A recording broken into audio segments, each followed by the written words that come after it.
पाहत आहात प्रथम न्याय। आज आपण मीरा रोड येथील शांती शॉपिंग सेंटरमध्ये आलो। मीरा रोडमधील सर्वात मोठं हे शॉपिंग सेंटर आहे। शांती शॉपिंग सेंटर हे नेहमी गजबजलेलं असतं।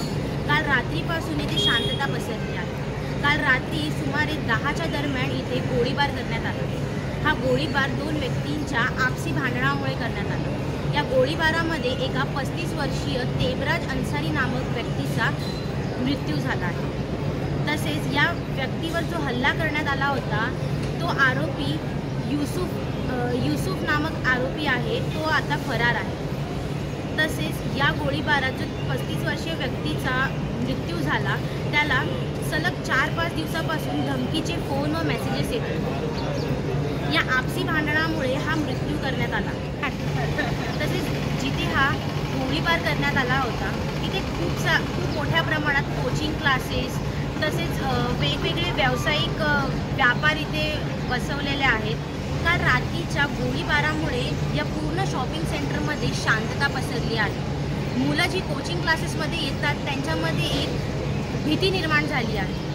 तसेच आज सकाळपासून मीरा रोड या शांती शॉपिंग परिसरामध्ये शांतता पसरली आहे। तसेच रात्री जेव्हा गोळीबार करण्यात आला होता तेव्हा लोकांना गोळीचा आवाज तर आला, पण त्यांना दाट शक्यता नव्हती की नक्की गोळीबार हा झालाच आहे। तसेच ह्या गोळीबारानंतर जो आरोपी आहे तो फरार आहे। तसेच नयानगर पोलीस स्टेशनचे अधिकारी व मीरा भाईंदर येथील क्राईम ब्रँचचे अधिकारी त्या आरोपीला अद्यापही शोधत आहेत। तर चला पाहूया मीरा भाईंदरचे जे DCP आहेत त्यांनी मीडियाशी संवाद साधला आहे। काय बोलले आहेत ते मीडियाला, तसेच हा नक्की घटनाक्रम काय आहे, चला पाहूया।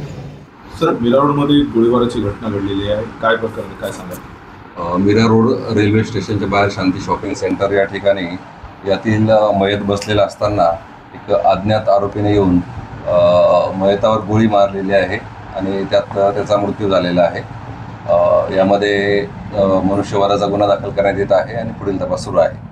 तर स्थानिकांकडून अशी माहिती मिळालेली आहे युसुफ आणि त्यांचा काही जुना वाद होता, त्यामुळेच ही गोळी मारण्यात आलेली आहे अशी माहिती समोर येते। नाही, याबाबत आता सखोल तपास सुरू आहे।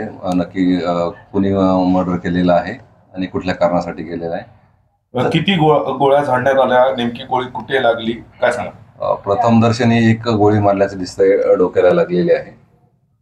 यामध्ये सोनू जो आहे, मृतक जो आहे त्याचा आणि बाबा आलम जे तक्रार आहेत, ज्यांनी अनेक तक्रारी युसुफच्या विरोधात दिलेल्या आहेत, त्याला तडीपार करण्यात यावा अशा प्रकारचं देखील त्यांनी पत्र दिलेलं आहे।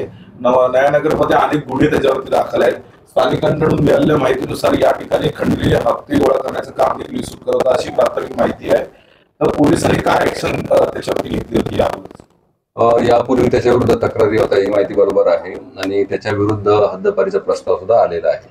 सर, कधीपर्यंत आरोपीला अटक करण्यात येईल, काय सांगा? आता तपास सुरू आहे, लवकरच आरोपी अटक होईल।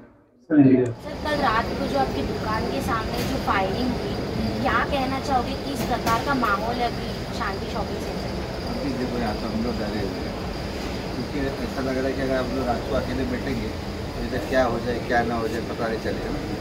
तो इसलिए ऐसे भी तो हम लोग सब जल्दी बंद कर देते, इसी वजह से इस पूरा अंधेरा छा जाता है।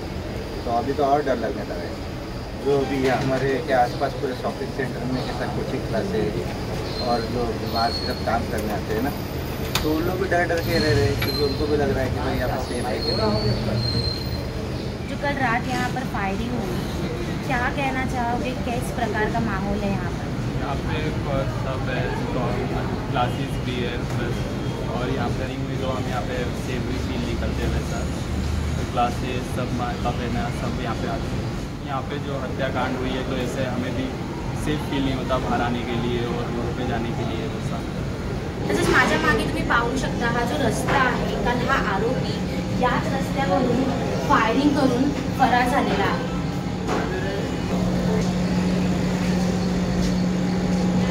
तसेच येथील लोकांशी आपण संवाद साधूया, काल रात्री नेमकं काय घडलं होतं।